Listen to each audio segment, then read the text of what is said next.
Message काय बघा.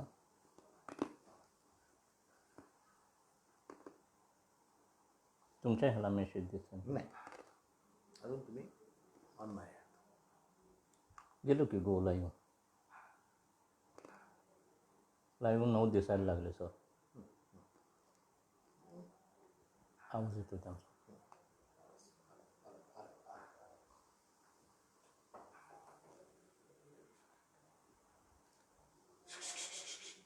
Sir let's start. सर्वांना सस्नेह जय भीम, नमो बुद्धाय, जय लहुजी, जय शिवराय, जय भारत.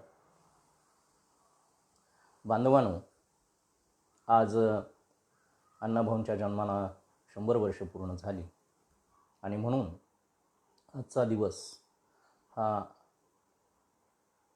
ऐतिहासिक दिवस आहे.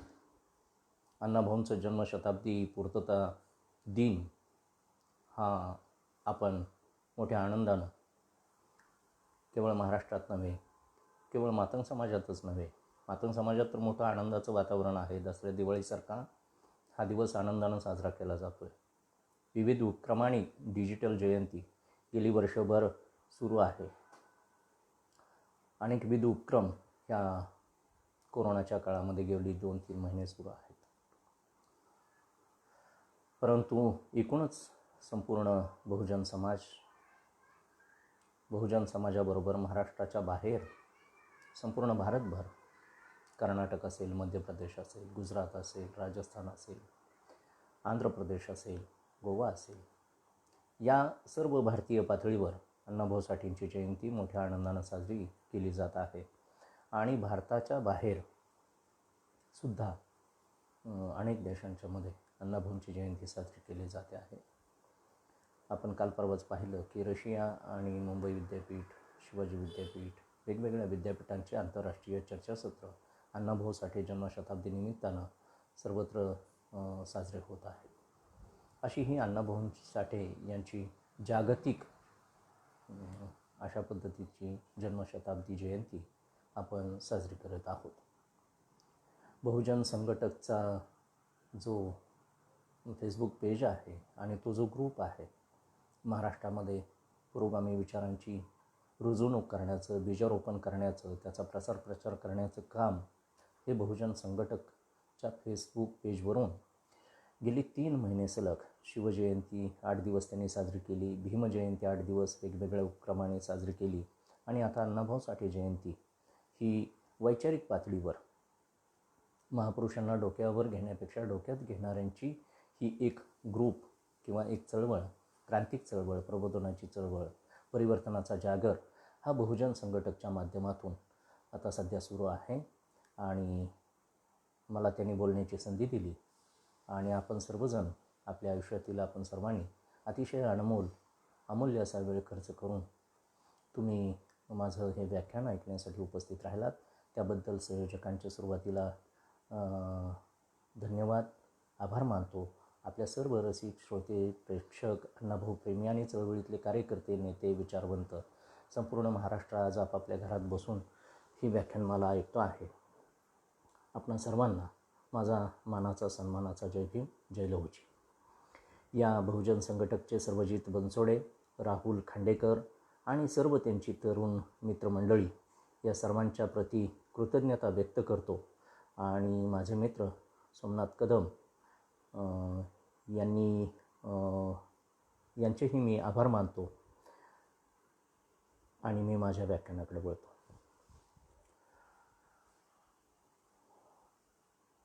न्याय, समता, स्वातंत्र्य आणि बंधुभाव या भूतलावर रुजावा. या पृथ्वीच्या भूतलावर कुणावरही अन्याय अत्याचार होऊ नये, कुणीही उपेक्षित राहू नये. या सर्वांना समताधिष्ठित समाज निर्माण करून सर्वांना समान पातळीवर जगता यावं याच्यासाठी महात्मा चारबाग, महात्मा गौतम बुद्ध, तीर्थंकर महावीर, सम्राट अशोक, महात्मा बसवेश्वर, चक्रधर स्वामी, राष्ट्रसंत कबीर, छत्रपती शिवाजी महाराज, राष्ट्रसंत तुकाराम महाराज, राष्ट्रमाता जिजाऊ माँसाहेब, छत्रपती संभाजी महाराज, महात्मा ज्योतिबा फुले, सावित्रीबाई फुले, रयतेचे राजे राजर्षी छत्रपती शाहू महाराज, बोधिसत्व, प्रज्ञासूर्य आणि विश्वरत्न डॉक्टर बाबासाहेब आंबेडकर, सत्यशोधक, साहित्य सम्राट, लोकशाहीर अण्णाभाऊ साठे, अहिल्याबाई होळकर, उमाजी नाईक, बिरसा मुंडा, तंट्या भिल्ल, रामस्वामी पेरियार, राष्ट्रसंत गाडगेबाबा, कर्मवीर भाऊराव पाटील, महात्मा फुल्यांच्या सत्यशोधक चळवळीचे सक्रिय कार्यकर्ते आणि महात्मा फुल्यांच्या सत्यशोधक चळवळीचं संरक्षण आणि संवर्धन करणारे सत्यशोधक लहुजी वस्ताद साळवे, मातंग समाजाची आद्य सत्यशोधक विद्यार्थिनी, आद्य शिक्षिका, तदनंतरची आद्य मुख्याध्यापिका आणि धर्मचिकित्सक, आद्य धर्मचिकित्सक मुक्ता साळवे, या सर्व बहुजन नायकांच्या आणि नायिकांच्या विचारांना, त्यांच्या प्रतिमांना विनम्र अभिवादन करतो. आणि आजचा माझा जो विषय आहे, अण्णाभाऊ साठे एक जागतिक मानवतावादी लेखक, या अनुषंगानं मी माझे विचार आपणासमोर व्यक्त करतो आहे. 8:05 झालेली आहेत. 9:05 मला अवधी देण्यात आलेला आहे, परंतु 9 वाजताच मी थांबेन. कृपया आपण मला ऐकून घ्यावं, समजून घ्यावं, सहन करावं असे हात जोडून कळकळीची विनंती. आपणा सर्वांना पुन्हा एकदा अण्णाभाऊ साठे जयंतीच्या हार्दिक शुभेच्छा. आणि मी माझ्या विषयाकडे वळतो. अण्णाभाऊ साठे एक जागतिक मानवतावादी लेखक. अण्णाभाऊ साठे एक जागतिक मानवतावादी लेखक आहेत. लेखक म्हणजे साहित्यिक आहेत. आणि साहित्यिक आणि लेखक हे पेन आणि ब्रेन वापरतात. समाजाचं उत्थान व्हावं, समाजातला जो उपेक्षित आहे त्याला न्याय मिळावा, ज्याच्यावर अत्याचार होतो त्याला न्याय मिळावा, जो अंधारात आहे तो प्रकाशात यावा, जो उपेक्षित, वंचित, शोषित आहे त्याचं प्रतिनिधित्व आपण साहित्यिक सामाजिक क्षेत्रात करावं आणि त्याच्या प्रश्नांना वाचा फोडावी असं जे काम करतात ते पुरोगामी आणि मानवतावादी लेखक असतात. असे जगभर अनेक लेखक होऊन गेले. त्यापैकीच एक महत्त्वाचे जागतिक लेखक, जागतिक दर्जाचे, आंतरराष्ट्रीय दर्जाचे लेखक म्हणजे अण्णाभाऊ साठे आहेत. बांधवांनो, खरं तर जगभरातल्या सगळ्या क्रांत्या, सामाजिक राजकीय क्रांत्या ह्या महापुरुषांच्या बरोबरीनंच क्रांतिकारकांनी केलेल्या आहेत. आणि ह्या सर्व क्रांत्यांच्या मुळाशी हा साहित्याचा वसानी वारसा आहे. म्हणजे चीनची क्रांती असेल, व्हिएतनामची क्रांती असेल, फ्रेंच राज्यक्रांती असेल, रशियन राज्यक्रांती असेल, क्युबन राज्यक्रांती असेल फिडेल कॅस्ट्रोची, आणि अमेरिकन राज्यक्रांती असेल, या सर्व क्रांत्यांच्या, राजकीय क्रांत्यांच्या, जागतिक घडामोडींच्या मुळाशी त्या देशातल्या क्रांतिकारक, बंडखोर, विद्रोही, मानवतावादी लेखकांचं साहित्य, त्यांच्या कथा, कविता, कादंबरी, त्यांचे लेख हे त्या साऱ्याच्या मुळाशी असतात आणि होते. इकडे युरोपमध्ये जो 19व्या शतकाच्या प्रारंभी अगदी सराह टिमर या नावाच्या लेखिका होत्या, त्या 1802 त्यांनी गार्डियन ऑफ एज्युकेशन हे नियतकालिक त्या काळात चालू केलेलं होतं. आणि नवयुवकांना प्रेरणा मिळावी, त्यांच्यात स्वातंत्र्यप्रेम, जाज्वल्य, देशाभिमान जागृत व्हावा यासाठी फक्त युवकांसाठी ते नियतकालिक त्या सराह टिमर त्या काळात चालवत होत्या. आणि 10 मे 1774 ते 5 ऑक्टोबर 1789 या कालखंडात जी फ्रेंच राज्यक्रांती झाली, त्या फ्रेंच राज्यक्रांतीमध्ये रुसो, व्हॉल्टेअर यांसारख्या साहित्यिकांच्या कृतीतूनच ही क्रांती घडून आलेली होती. फ्रेंच राज्यक्रांतीप्रमाणेच तदनंतर जगप्रसिद्ध अशी रशियन राज्यक्रांती घडली. या रशियन राज्यक्रांतीच्या मुळाशी देखील टॉल्स्टॉय, मॅक्झिम गॉर्की, जो अण्णाभाऊ साठेने आपला लेखनगुरू मानलेला आहे. मॅक्झिम गॉर्कीची आई ही कादंबरी मराठीमध्ये सुप्रसिद्ध आहे. अण्णाभाऊ साठेंची जेवढी फकीरा कादंबरी प्रसिद्ध आहे, तेवढीच त्यांच्या गुरुची, लेखनगुरू अण्णाभाऊंचा जो आहे तो 7 समुद्राच्या पलीकडचा महान मानवतावादी रशियाचा लेखक मॅक्झिम गॉर्की यांना अण्णाभाऊ साठे यांनी स्वतःचे लेखनगुरू मानलेलं होतं. आणि म्हणून त्या मॅक्झिम गॉर्की, दोस्तोव्स्की, टॉलस्टॉय या साऱ्या क्रांतिकारकांचं साहित्य हे आपल्याला क्रांतिकारक अशा पद्धतीनं दिसून येतं आणि त्यातूनच ही क्रांती घडून आलेली आहे.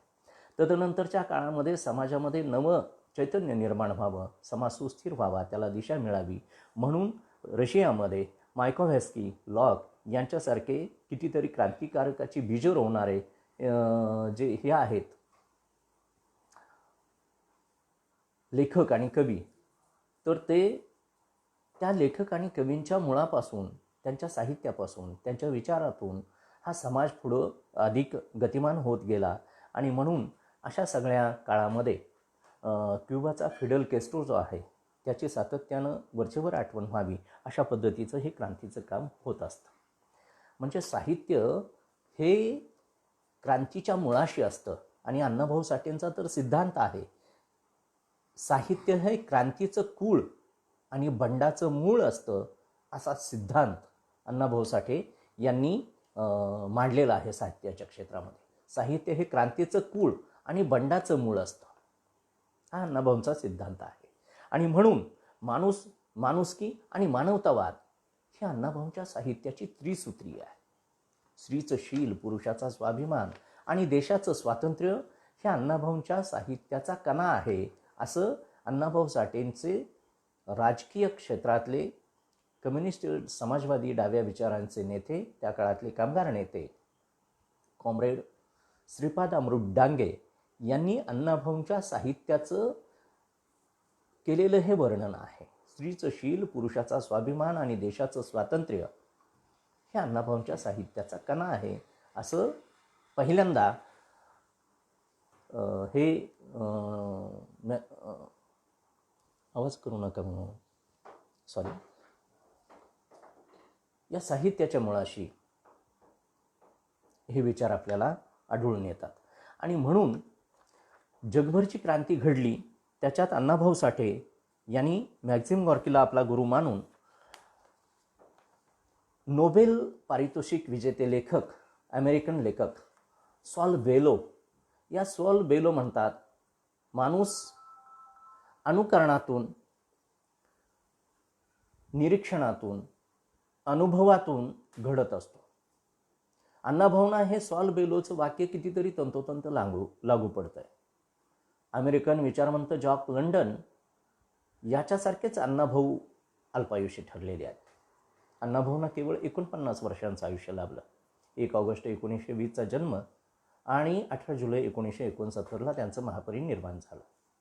49 वर्षांच्या आयुष्यामध्ये अण्णाभाऊ साठेंनी फार मोठी सामाजिक, सांस्कृतिक, राजकीय अशा पद्धतीची क्रांती केलेली आहे आणि ती आपल्या वाणी आणि लेखणीच्या साहाय्यानं केलेली आहे. आणि म्हणून अण्णाभाऊंची जगण्याची धडपड, त्यांनी जपलेली मानवी मूल्यांचं केलेलं संरक्षण आणि संवर्धन आणि बहुजनवादी विचारांची केलेली पेरणी, बीजारोपण हे या समाजाला दिशादर्शक ठरणार आहे. बहुजन हिताय, बहुजन सुखाय, लोकानुकंपाय हे जे बुद्ध तत्त्वज्ञान 2500 वर्षापूर्वी सिद्धार्थ गौतम बुद्धांनी सांगितलं आणि विज्ञानवादी, समतावादी जो विचार दिला, प्रत्यक्ष समुत्पादाचा, अनित्यतावादाचा जो सिद्धांत मांडला, त्याचं तंतोतंत प्रतिबिंब अण्णाभाऊंच्या जीवनात आपल्याला दिसून येतं.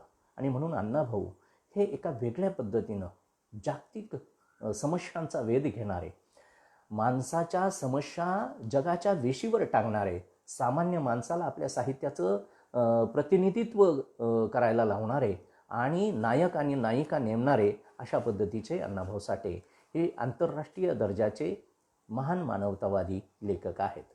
खरं तर आफ्रिकन अमेरिकन लेखक रिचर्ड राईट यांनी वर्णवर्चस्व वादाविरोधात जे लेखन केलं, अगदी तसंच भारतीय पातळीवर किंबहुना महाराष्ट्रीयन पातळीवर आपण असं म्हणूया, या महाराष्ट्रातल्या जातीव्यवस्था आणि वर्णव्यवस्थेच्या संबंधानं अण्णाभाऊ साठेंनी हे जाती अंताचं आणि वर्णव्यवस्था अंताचं काम केलेलं आहे. म्हणजेच समताधिष्ठित समाज निर्मितीसाठी अण्णाभाऊ साठेंनी काम केलेलं आहे. अण्णाभाऊंच्या समग्र साहित्यामध्ये दैववाद, कर्मकांड आणि कल्पकतेला अजिबात कुठेही थारा दिलेला नाही हे आपल्याला दिसून येतं. मग काय लिहिलं तर अण्णाभाऊंनी अत्यंत दाहक, म्हणजे हे काल्पनिक वाटावं इतकं दाहक वास्तव अण्णाभाऊ साठेंनी आपल्या कथा कादंबऱ्यांच्यामधून मांडलेलं आपल्याला दिसून येतं.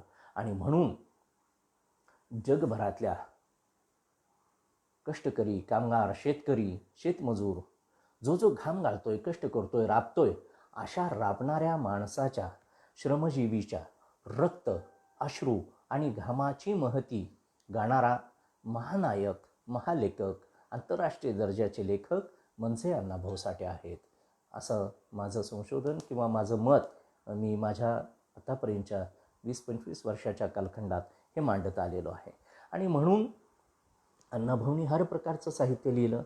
जागतिक मानवतावादी लेखक ज्या वेळेला आपण म्हणतो त्यावेळेला वाङ्मयाचे कितीतरी प्रवाह आणि प्रकार आपल्याला आढळून येतात. मी मराठी भाषेचा विद्यार्थी आहे, म्हणजे ग्रामीण साहित्य असेल, दलित साहित्य असेल, आदिवासी साहित्य असेल, स्त्रीवादी साहित्य असेल, फोक लिटरेचर ज्याला म्हणतात ते लोकांसाठी लिहिलेलं लोकशाहीप्रमाणे तसं लोकसाहित्य आहे, जे लिखित स्वरूपात नाही, परंतु हे साहित्य आपल्याला मौखिक परंपरेनं जतन केलेलं दिसून येतं.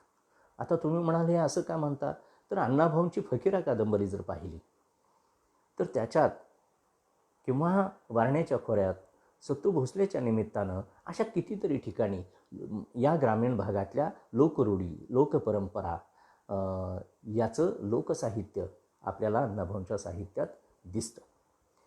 ते कसं, तर एक उदाहरण मी आपल्याला सांगेल बांधवांनो. नसलं जरी माहेर भाऊ असावा पाठीचा जसा सत्याबा कुंजाचा. हा कुंजेचा सत्याबा पाठच्या भावासारखा असावा. माहेर नसलं तरी चालेल, सक्का भाऊ नसला तरी चालेल, पण सत्याबा भोसल्यासारखा भाऊ मला असावा. हे जे जात्यावरच्या ओवीचं लोकगीत आहे ते अण्णाभाऊंनी आपल्या कथा कादंबरीत व्यक्त केलेलं आहे, लिहून ठेवलेलं आहे. आणि त्याचा अर्थ असा आहे की 9 महिन्याची गरोदर महाराची स्त्री कुपाच्या काट्या उपटते म्हणून तिला एक सनातनी, प्रतिगामी, जात्यांध, धर्मांध प्रवृत्तीचा, वासनांध प्रवृत्तीचा, माणुसकीहीन असलेला तिला जमिनीवर पाडून, शेतात खाली पाडून तिला लाथाबुक्क्याने मारतो आहे. ती 9 महिन्याची गरोदर आहे, ती दलित स्त्री आहे, महार समाजातली आहे, पूर्वापुष्य 56 पूर्वीची महार समाजातली. आणि ती हातापाया पडून त्याला सांगते, अरे दादा, पुन्हा मी तुझ्या शेतातल्या कुपाला हात लावणार नाही, काठीला, मला मारू नको, माझ्या पोटामध्ये बाळ वाढतं आहे आणि त्याला धक्का लागेल, मी पुन्हा अशी चूक करणार नाही. तरीही तो जोरजोरानं पुन्हा पोटामध्ये लाथा मारायला लागला. त्या ठिकाणी सत्तू भोसले, अण्णाभाऊ साठेंचा नायक येतो. तो मिलिटरीतून आलेला आहे.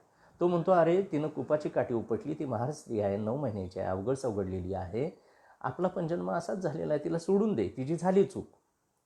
तरी पण हा ऐकत नाही, मोठमोठ्या ताकदीनं तिला मारायला लागतो, तिच्या नाकातोंडात माती जायला लागते, ती प्राणांतिक वेदनेनं बिवळायला लागते.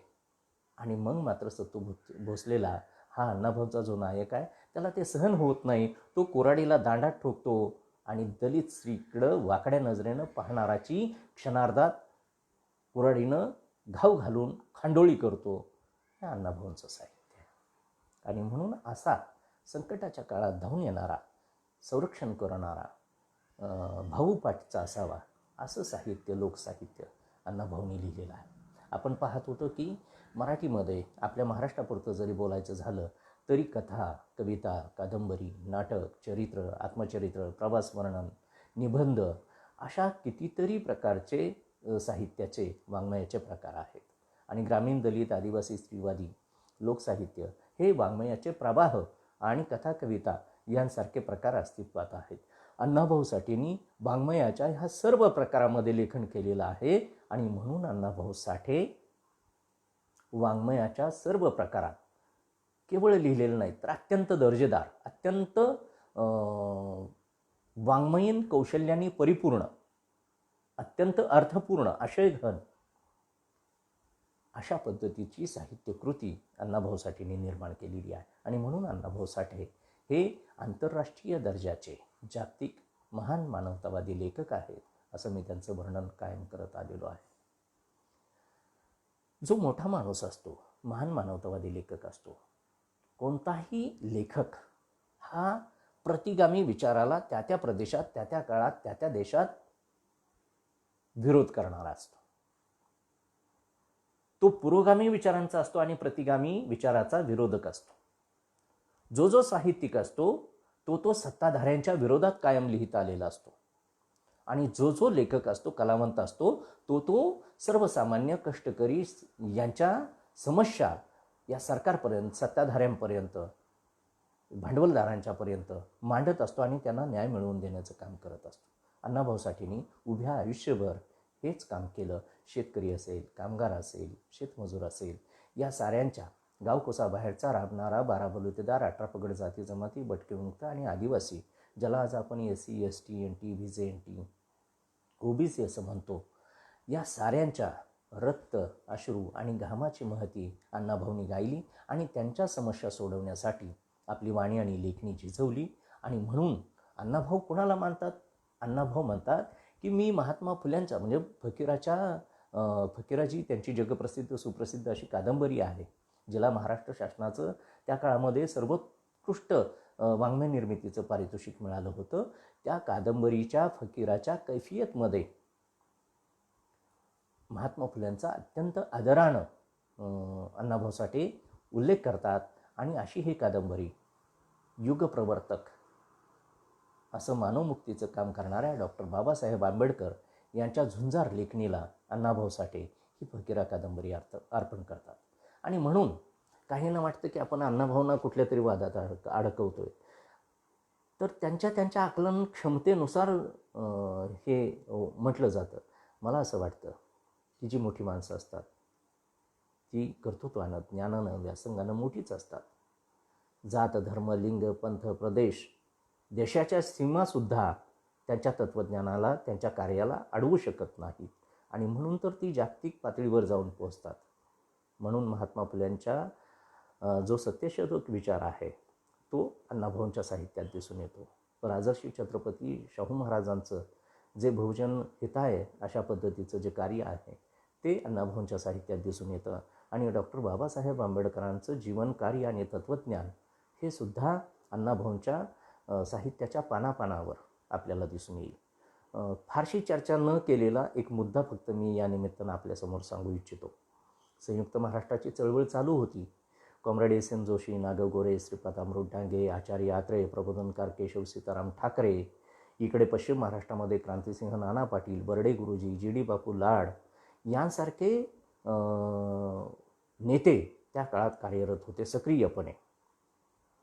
अशा वेळेला आमच्या कोल्हापूरचे शाहू महाराजांचे सत्यशोधक विचारांचे वारसदार असलेले भाई माधवराव बागल आघाडीवर होते, केशवराव जेदेव होते. अशा पद्धतीनं या ठिकाणी सगळीकडं एक रान पेटलेलं असताना डॉक्टर बाबासाहेब आंबेडकर ह्या संयुक्त महाराष्ट्र चळवळीच्या बाजूनं होते. खंबीरपणे बाबासाहेब आंबेडकरांचा पाठिंबा होता. संयुक्त महाराष्ट्राचे चळवळीचं श्रेय इतरांना दिलं गेलं. ते देणं पण स्वाभाविक आहे, कारण त्यांचे वारसदार आणि लिहिणारे, बोलणारे, सत्यत असलेले त्यांचेच लोक होते. परंतु बाबासाहेब आंबेडकर आणि अण्णाभाऊ साठे यांनी जे दिलेलं संयुक्त महाराष्ट्रासाठीचं एक योगदान आहे ते मात्र फारसं चर्चिलं जात नाही. आणि म्हणून बाबासाहेबांनी धर्मांतर केलं त्यावेळेला संयुक्त महाराष्ट्राची चळवळ आणि जात वास्तव या नावाचा लेख अण्णाभाऊंनी लिहिलेला आहे. तो फारसा चर्चेत आलेला नाही. म्हणजे बाबासाहेबांनी धर्मांतर केलं, लाखो आपल्या बांधवांना घेऊन, अनुयायांना घेऊन, मग त्याचे पडसाद खेड्यापाड्यात उमटले.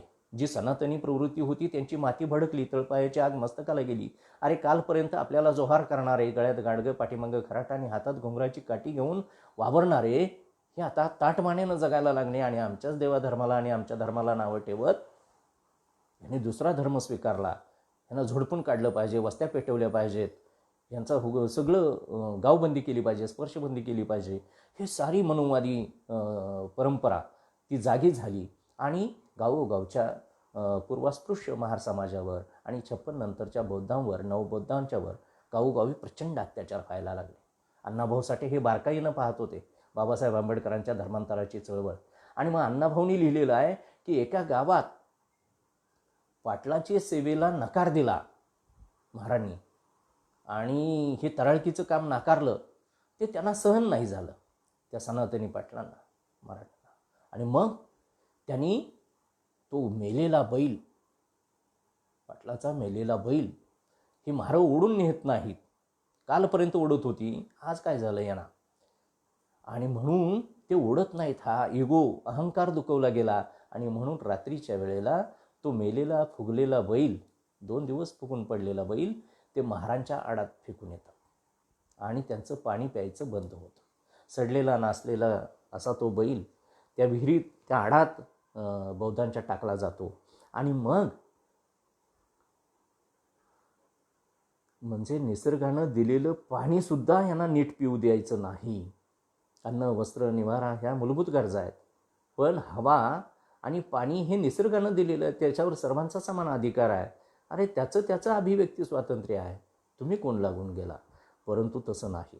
आमचा अहंकार आडवा येतो पिढ्यानपिढ्यांचा.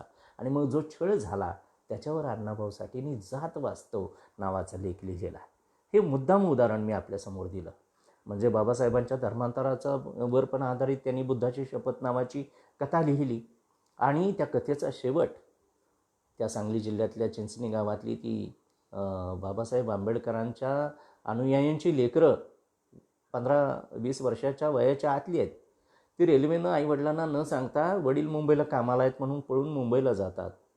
आणि त्यांनी ती शपथ घेतलेली असते. आणि अण्णाभाऊ त्या बुद्धाची शपथ, कथेचा शेवट बुद्धं शरणं गच्छामि अशा पद्धतीनं करतात. एवढी व्यापकता, एवढा उदारपणा, एवढी मानवता हे अण्णाभाऊंच्या मनामध्ये आहे. आणि म्हणून उगीचच अण्णाभाऊंना कोणी वादात, अरे वादात अडकवायचा मुद्दा नव्हे, ते आहेच. महात्मा फुलेंचा विचार त्यांच्यामध्ये आहे. सिद्धार्थ गौतम बुद्धांचा मानवतावाद अण्णाभाऊंच्या साहित्यात, जीवन साहित्यामध्ये आहे. डॉक्टर बाबासाहेबांचा विचार त्याच्यामध्ये दिसून येतो. कार्ल मार्क्स, जगातल्या कामगारांनो एक व्हा, तुमच्या घामाचा योग्य मोबदला मिळाला पाहिजे, अशा पद्धतीचं सांगणारा जगातल्या कामगारांचा नेता कार्ल मार्क्स, हा पण अण्णाभाऊंचा आदर्श आहे. म्हणून अण्णाभाऊंना कुठल्या तरी एका रंगात रंगवता कामा नये. फुलेंचा सत्यशोधकवाद, डॉक्टर बाबासाहेब आंबेडकरांचा आंबेडकरवाद आणि कार्ल मार्क्सचा मार्क्सवाद यांचा त्रिवेणी संगम अण्णाभाऊंच्या जीवन साहित्यात आपल्याला आढळून येतो. आणि म्हणून अण्णाभाऊ साठे हे जागतिक दर्जाचे महान मानवतावादी लेखक आहेत.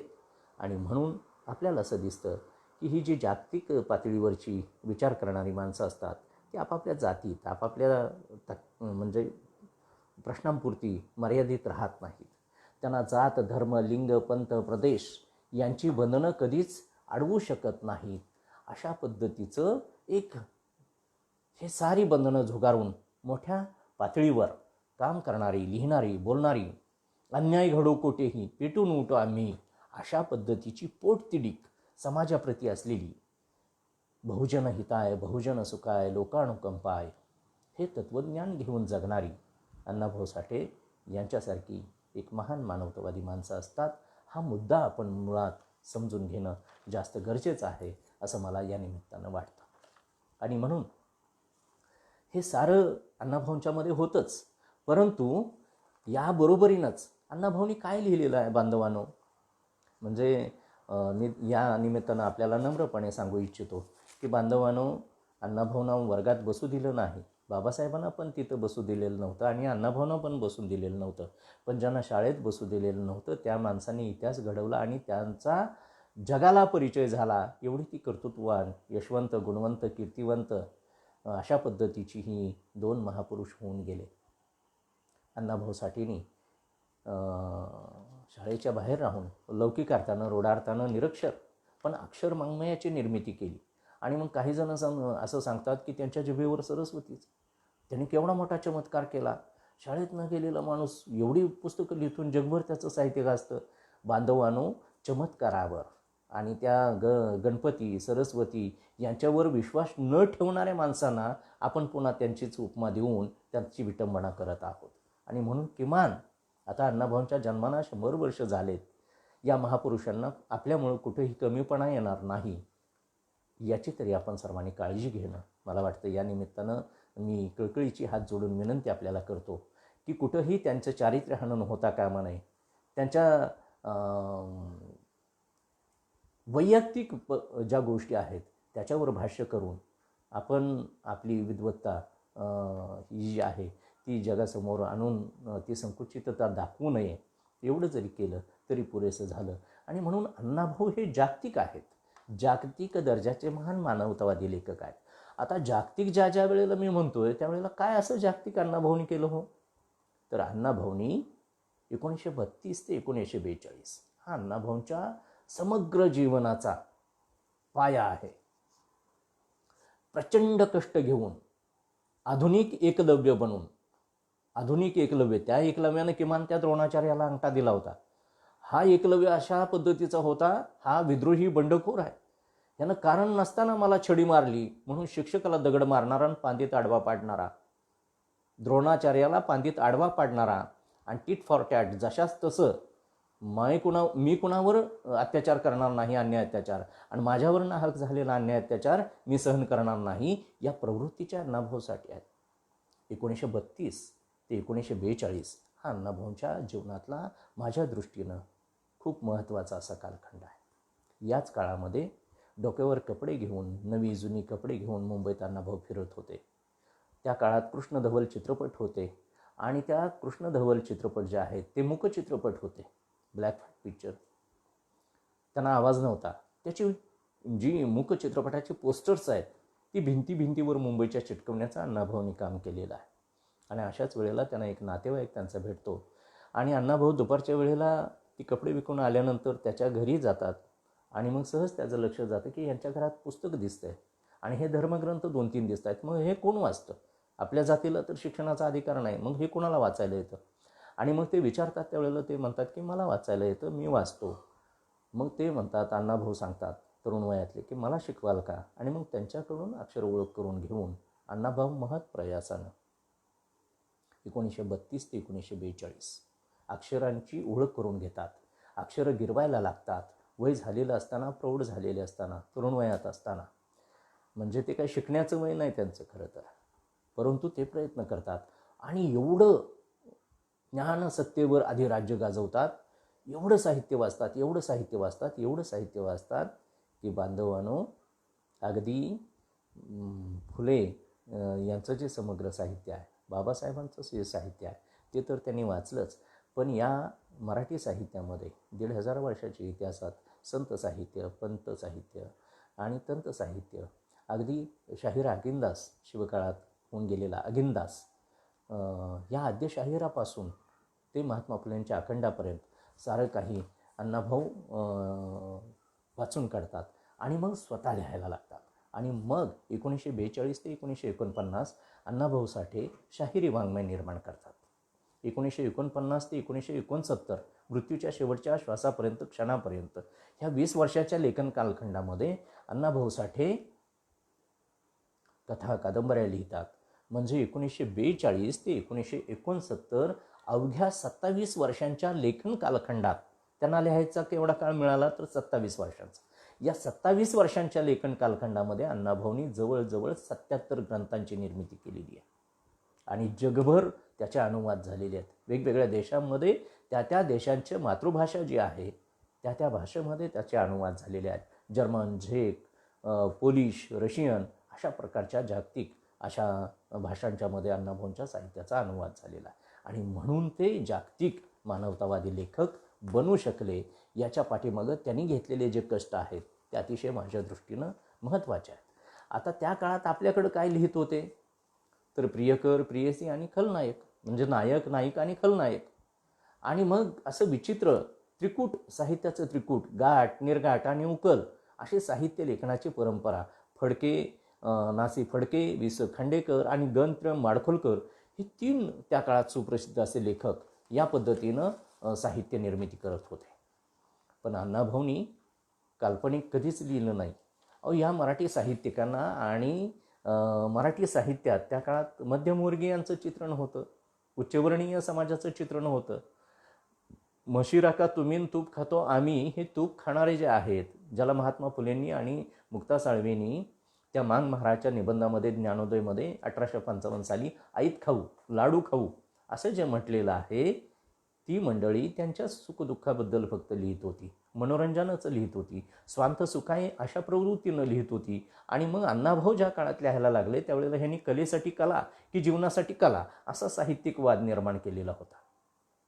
या सगळ्याच्या पलीकडे जाऊन अण्णाभाऊ जीवनवादाची भूमिका घेऊन मानवतेची किनार त्याला लावून बहुजनवादी साहित्य अण्णाभाऊ लिहित होते. आणि साहित्य हे समाज परिवर्तनाचं हत्यार आहे, प्रभावी माध्यम आहे, ते अत्यंत प्रभावी आणि परिणामकारक आहे.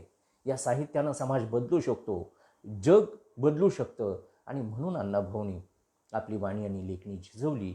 आणि मी तुम्हाला सांगेन बांधवांनो, अण्णाभाऊंनी ह्या असल्या प्रेमकथा लिहिलेल्या नाहीत. लैला मजनू, हीर रांझा हे असले लिहित बसलेले होते. देवा तुझे किती सुंदर आकाश, सुंदर प्रकाश सूर्य देतो, असलं इथं लिहिलं जात होतं.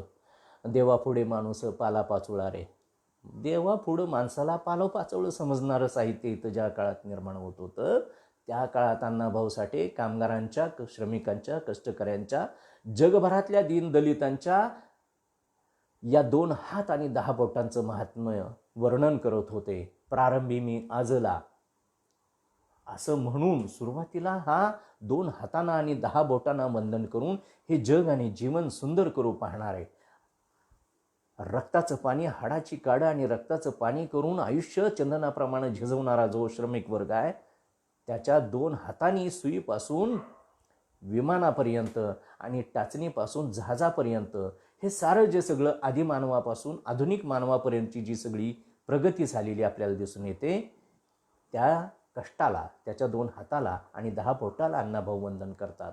नटेश्वराला, गणपतीला, सरस्वतीला, आत्मा परमात्म्याला, स्वर्ग नरकाला, पाप पुण्याला अण्णाभाऊंच्या साहित्यात अजिबात थारा नाही. काल्पनिक अजिबात अण्णाभाऊंनी लिहिलेलं नाही. या मध्यमवर्गीय उच्चवर्णीयांच्या आकलनाच्या पलीकडचं साहित्य अण्णाभाऊ लिहित होते.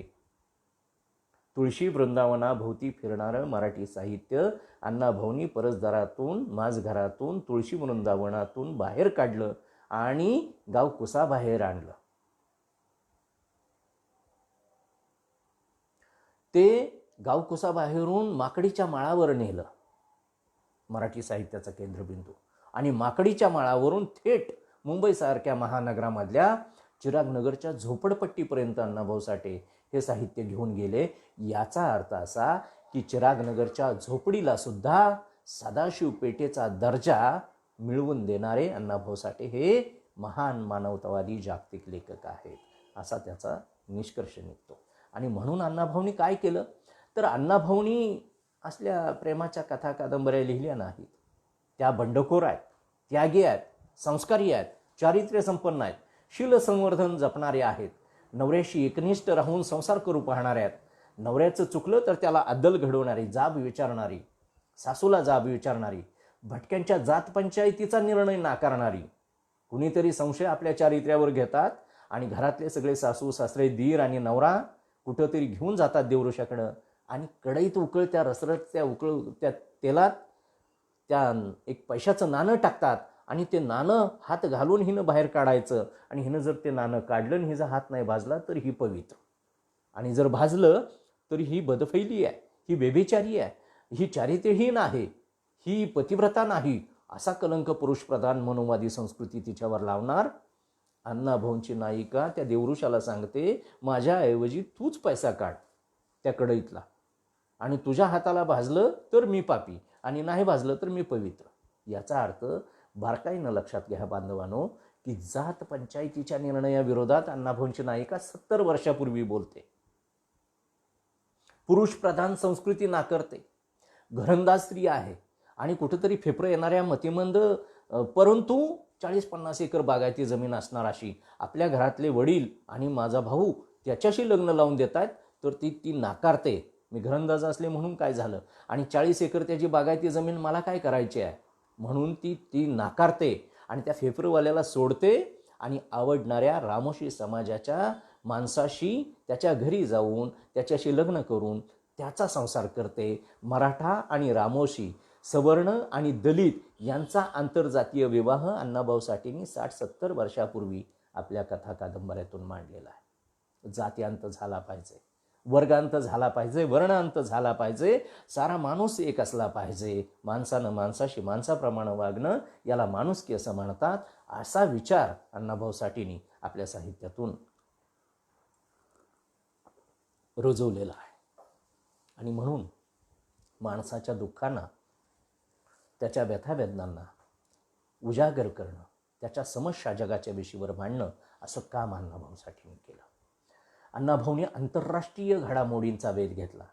अहो हे इथं आत्ता मी सांगितलं ना, देवा तुझे किती सुंदर आकाश, सुंदर प्रकाश सूर्य देतो, देवा पुढे माणूस पालापाचोळा रे. माणसाला पालापाचोळ्यासारखं लेखणारी संस्कृती. म्हणून बाबूराव बागुल श्रेष्ठ ठरतात, म्हणून अण्णाभाऊ साठे श्रेष्ठ ठरतात. अण्णाभाऊ सांगतात, अरे नाही, माणूस सर्वश्रेष्ठ आहे, बाकीचं सगळं झूट आहे.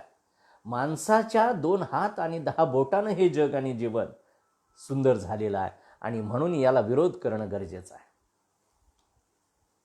बाबूराव बागुलांची खूप चांगली अशी एक कविता आहे. वेदाआधी तू होतास, तू म्हणजे माणसा. वेदाआधी तू होतास, हे माणसा वेदाआधी तू होतास, वेदांच्या देवाआधीही तू होतास. अरे हे तू सूर्याच्या आधीही तूच होतास, तूच सूर्याला सूर्य म्हटलं, सूर्य सूर्य झाला, तूच चंद्राला चंद्र म्हटलं, चंद्र चंद्र झाला. तुझ्यामुळे माणसा ही मही सजीव झालेली आहे. ही सृष्टी, ही पृथ्वी जी सजीव झाली ती हे माणसा तुझ्यामुळं झाली. असं बाबूराव बागुल हे अण्णाभाऊंचे सहकारी, विद्रोही बंडखोर लेखक, ज्यांची जगात नोंद केली जाते असं साहित्य लिहिणारे अण्णाभाऊ साठे आहेत, बाबूराव बागुल आहेत, नामदेव ढसाळ आहेत. साहित्याच्या क्षेत्रामध्ये ही माणसं अण्णाभाऊंची परंपरा घेऊन, कारण अण्णाभाऊंनी काहीतरी स्वातंत्र्याबद्दल म्हटलं म्हणून मग पुन्हा नामदेव ढसाळ स्वातंत्र्याबद्दल काहीतरी मुंबईत बोलले आणि मग मुंबईमध्ये दंगा सुरू झाला. ही माणसाला माणूस मानणारी आणि अन्याय अत्याचाराला जाब विचारणारी ही परंपरा त्याचे हे पायिक आहेत.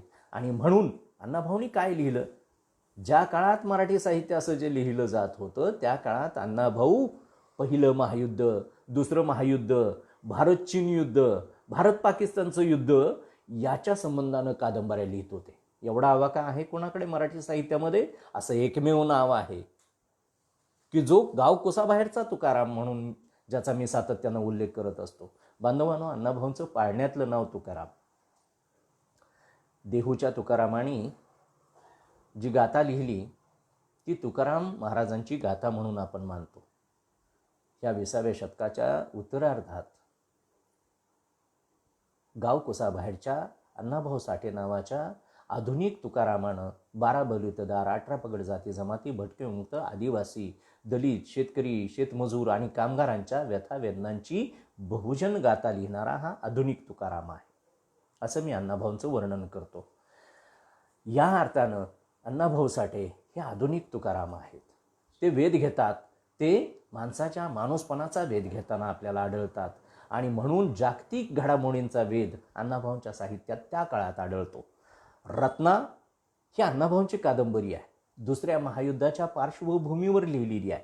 2रं महायुद्ध घडलेलं आहे. सप्टेंबर 1966ला अण्णाभाऊंची ही कादंबरी लिहिली. कृष्णाकाठ या नावाची जी कादंबरी आहे ती भारत आणि चीन यांचं जे युद्ध घडलं त्या युद्धाच्या पार्श्वभूमीवर अण्णाभाऊ साठेंनी कृष्णाकाठ नावाची कादंबरी जानेवारी 1963मध्ये लिहिलेली आहे. संघर्ष नावाची जी कादंबरी आहे ती भारत पाकिस्तानच्या युद्धाच्या पार्श्वभूमीवर अण्णाभाऊ साठेंनी लिहिलेली आहे. ती 1 मे 1967 साली लिहिलेली आहे. तिचा या कादंबरीचा उदय, सुरुवात ही आमच्या कोल्हापूरचे पंचगंगा, वाटेगाव आणि वारणा खोरेची वारणा नदी, कराडची कोयना आणि कृष्णा, साताऱ्याची कृष्णा आणि कराडची कोयना या खोऱ्यात या कथेचा प्रारंभ झालेला आहे.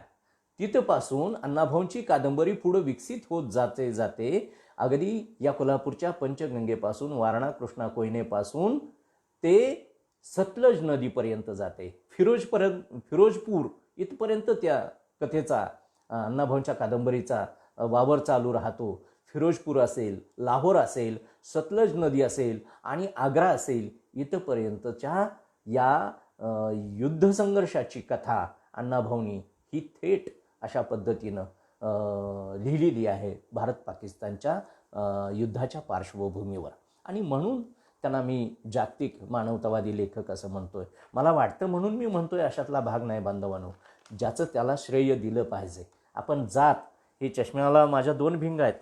भारतीय समाज जो आहे, मी नेहमी सांगत असतो की भारतीय समाज हा कृषीप्रधान आहे असं आमच्या शाळा कॉलेजमधून सगळ्या शिक्षकांनी आम्हाला शिकवलं पाठ्यपुस्तकातून.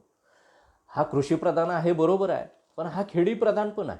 आणि हा जसा कृषीप्रधान आहे, खेडीप्रधान आहे, तसा भारत हा ऋषीप्रधान आहे. आणि त्याहीपेक्षा भयानक भारत हा जातीप्रधान देश आहे. जगात कुठंही नाहीत एवढ्या जाती जमाती, 5,700 जाती आमच्या भारतातच फक्त आहेत. आणि म्हणून भारत जातीप्रधान आहे. आणि म्हणून भारतीय माणूस जो मनोवादी विचाराचा, प्रतिगामी विचाराचा, सनातनी विचाराचा आहे, तो प्रत्येक संताकडं, समाजसुधारकाकडं, क्रांतिकारकाकडं आणि महापुरुषांच्याकडं, महानायकांच्याकडं जात नावाच्या एका भिंगातून आणि धर्म नावाच्या दुसऱ्या भिंगातून पाहत असतो. त्यांना संकुचित करत असतो. त्यांना जाती धर्मात बंदिस्त करत असतो. महापुरुष, महानायक हे जाती धर्मात बंदिस्त होणारे नसतात, हे आपण समजून घ्यावं. आणि म्हणून अण्णाभाऊ साठे हे जागतिक महान मानवतावादी लेखक आहेत, हे आपण समजून घ्यावं ही माझी आपल्याला कळकळीची विनंती आहे. अण्णाभाऊंच्या कादंबऱ्या मी जागतिक पातळीवरच्या सांगितल्या, महायुद्धाच्या घडामोडीवरच्या सांगितल्या, भारत पाकिस्तान भारत चीनच्या पार्श्वभूमीवरच्या सांगितल्या.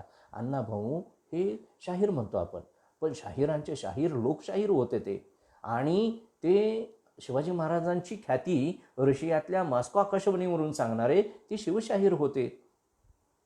हे पैलू पण आपण समजून घेणं बांधवांनो गरजेचं आहे. मी त्यांच्या शाहिरी वाङ्मयावर थोडासा प्रकाश टाकण्याचा प्रयत्न करतोय.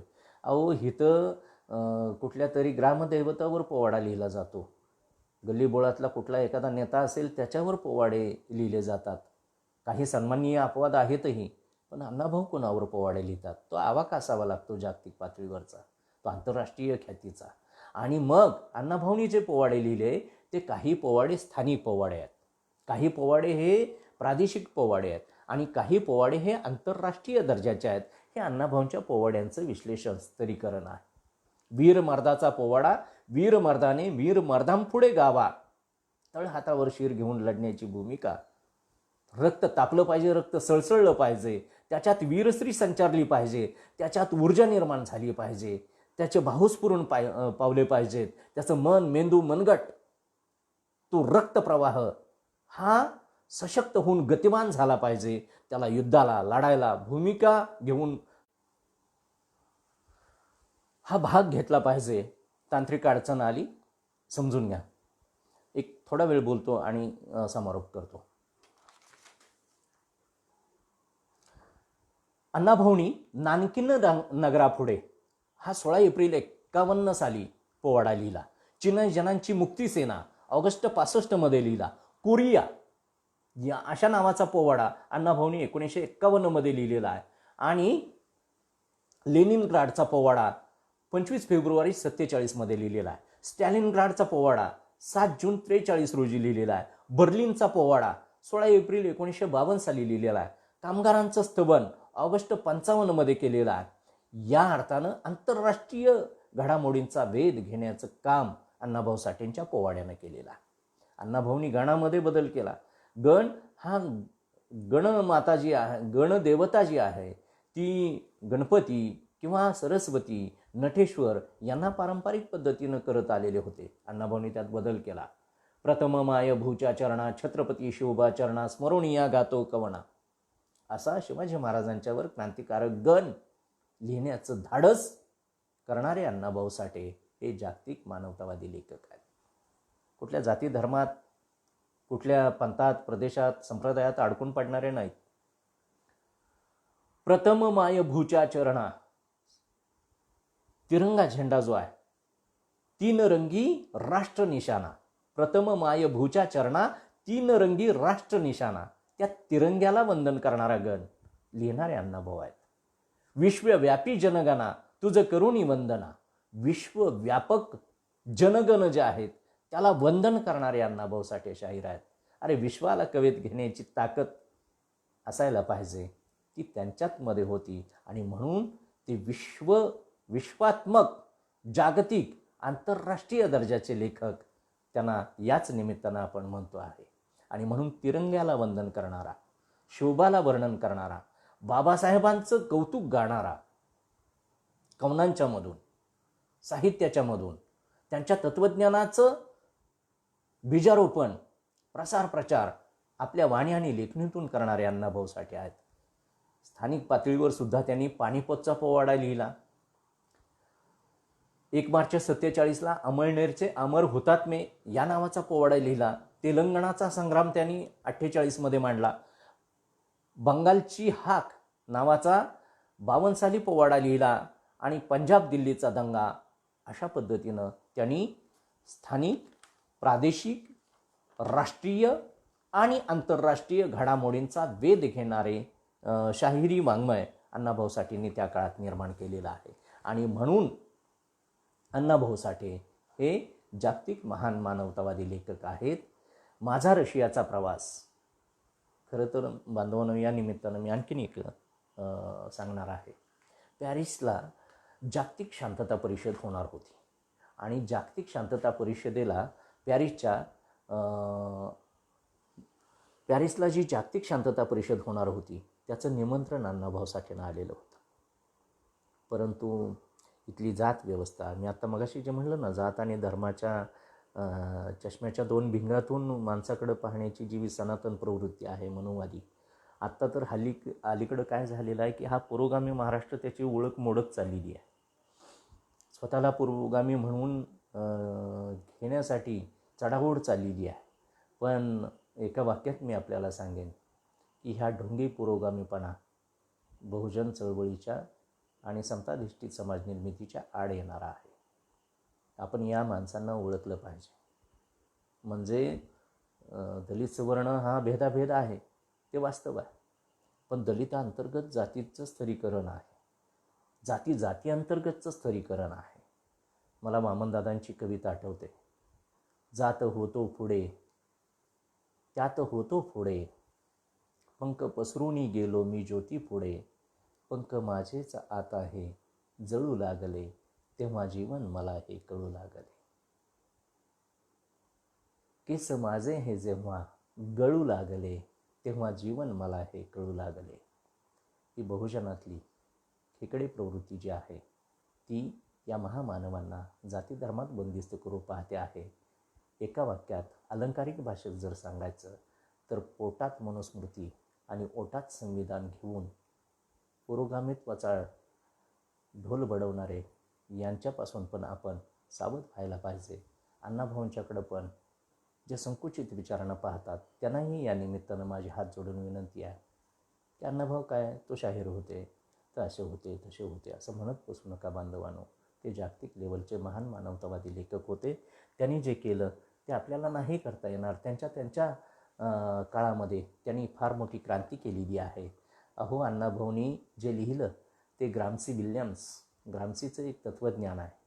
ग्राम्सी विल्यम्स असेल, कार्ल मार्क्स असतील, एंगल्स असेल, सॉल बेलो हे नोबेल पारितोषिक विजेते लेखक आहेत जागतिक. Saul Bellow, Karl Marx, Engels, Gramsci Williams, Lenin, Mao, Tolstoy, Maxim Gorky, Jack London, Richard Wright, Stalin यांसारखे जागतिक पातळीवरचे महान लेखक, तत्त्ववेत्ते, विचारवंत, नेते होऊन गेले आणि भारतीय पातळीवर चारबाग, बुद्ध, महावीर, बसवेश्वर जे महापुरुष आपण मानतो, फुले शाहू आंबेडकर, हे होऊन गेले. या बुद्धाच्या तोलामोलाचं आणि टॉलस्टॉयच्या तोलामोलाचं, भारतीय विद्वान आणि पाश्चात्य विद्वानांच्या तोलामोलाचं साहित्य अण्णाभाऊ साठेंनी आपल्या साहित्यामध्ये, आपल्या वाणी आणि लेखणीनं लिहून ठेवलेलं आहे. त्यांचं विचार आणि त्यांचं तत्त्वज्ञान हे अण्णाभाऊंचं हे जगाला एक मोठी देण आहे. मानवतेची किनार लाभलेली आहे आणि म्हणून त्यांचा जो चाहता वर्ग आहे तो प्रादेशिक तर आहे, महाराष्ट्रात जसा आहे तसा आजही रशियामध्ये सुद्धा दिसून येतो. अण्णाभाऊ योगायोग म्हणा किंवा या अर्थानं म्हणा की अण्णाभाऊ हे रशियाला गेले होते आणि सोव्हिएत स्काय नावाच्या हॉटेलमध्ये थांबले होते. मलाही अण्णाभाऊंच्या एक चाहता, अण्णाभाऊंचा एक अनुयायी, अण्णाभाऊंचा वैचारिक वारसदार या अर्थानं मी स्वतःला मानून मीही अण्णाभाऊ जिथं जिथं गेले त्या ठिकाणी जाण्याचा प्रयत्न केला. मी गेल्या वर्षी रशियाला जाऊन आलो, थायलंड बँकॉकला जाऊन आलो आणि रशियामध्ये आजही अण्णाभाऊंचा चाहता वर्ग तसाच आपल्याला दिसून येतो.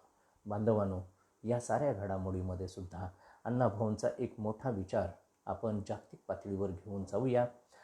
अण्णाभाऊंच्या समग्र साहित्यामध्ये अंधश्रद्धा निर्मूलन, व्यसनमुक्ती ही आपल्याला तत्त्वप्रणाली दिसून येते आणि म्हणून अण्णाभाऊ हे जागतिक दर्जाचे महान मानवतावादी लेखक आहेत. त्यांनी जे साहित्य निर्माण केलं ते अतिशय दर्जेदार होतं आणि अण्णाभाऊंचं साहित्य हे समाज बदलाचं प्रभावी परिणामकारक असं माध्यम आहे. मी पॅरिसचं सांगत होतो. अण्णाभाऊंना जातीमुळं पॅरिसच्या जागतिक शांतता परिषदेचं निमंत्रण आलेलं असताना त्या काळात तत्कालीन सरकारनं, आपल्याला माहिती आहे मी नाव घेण्याची गरज नाही, तत्कालीन सरकारनं अण्णाभाऊंना व्हिसा नाकारला, पासपोर्ट तयार होऊ दिला नाही आणि जाण्याची परवानगी नाकारली. परंतु पुढं काळानं सूड उगवला आणि 1962 साली अण्णाभाऊ साठे चित्तूर की राणी या विमानानं रशियाला गेले आणि म्हणून 1.5 दिवस वरांड्यात बसलेला मुलगा वयाच्या 11व्या वर्षी वाटेगाव ते मुंबई 227 मैलांचं अंतर अनवाणी पायानं वयाच्या 11व्या वर्षी चालत जातो. मुंबईत हारतरीची अतिशय हलक्या दर्जाची कामं करतो. तोच आपली वाणी आणि लेखणी झिजवत राहतो. बहुजन हिताय, बहुजन सुखाय, लोकानुकंपाय. लोकांच्या राबणाऱ्यांच्या, घाम गाळणाऱ्यांच्या रक्त, अश्रू आणि घामाची महती गात राहतात. त्यांना न्याय मिळवून देण्याचं काम करतात आणि म्हणूनच तेच अण्णाभाऊ साठे जे अनवाणी पायानं चालत गेले ते मुंबईतून दिल्लीला आणि दिल्लीतून चित्तूर की राणी विमानानं लाखो फूट उंचीवरून चित्तूर की राणी या विमानानं 7 समुद्राच्या पलीकडे रशियाला 1962ला जातात आणि मग अण्णाभाऊ हे रशिया हे उघड्या डोळ्यांनी पाहतात.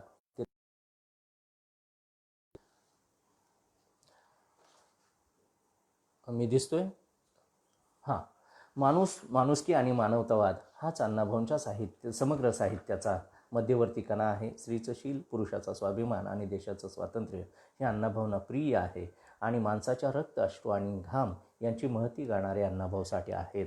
मानवतावादी विचार याचा प्रचार अण्णाभाऊ साठे करत राहिले आणि मानवतेचं गुणगान गात राहिले. अस्तित्व आणि अस्मितेसाठीचा लढा अण्णाभाऊंनी आयुष्यभर गायला आणि म्हणून त्यांचं अण्णाभाऊंचं समग्र साहित्य हा मानवमुक्तीचा जाहीरनामा आहे असं सांगून अण्णाभाऊ साठे हे जागतिक दर्जाचे महान मानवतावादी लेखक आहेत.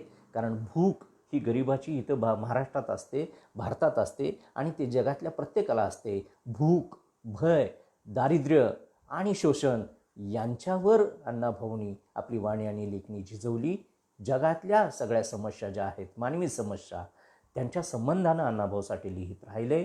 अशा या जागतिक दर्जाच्या महान मानवतावादी लेखकाला त्यांच्या अनेक पैलू आहेत, त्यातला फक्त लेखन हा आपण मुद्दा घेतला, त्या पैलूवर प्रकाशझोत टाकण्याचं माझ्या परीनं मी काम केलं. मला वाटतं आपण सर्वांनी समजून घेतलं, ऐकून घेतलं. वेळ संपत आलेली आहे. अण्णाभाऊ साठे जयंतीच्या पुन्हा एकदा हार्दिक शुभेच्छा देतो आणि आपण सर्वांनी मला सहन केलं, ऐकलं, वेळात वेळ काढून अमूल्य वेळ खर्च करून आपल्या जीवनातला मला ऐकून घेतलं त्याबद्दल मी आपला शतशः ऋणी आहे. धन्यवाद. जय भीम, जय लहुजी, नमो बुद्धाय, जय शिवराय, जय भारत. धन्यवाद.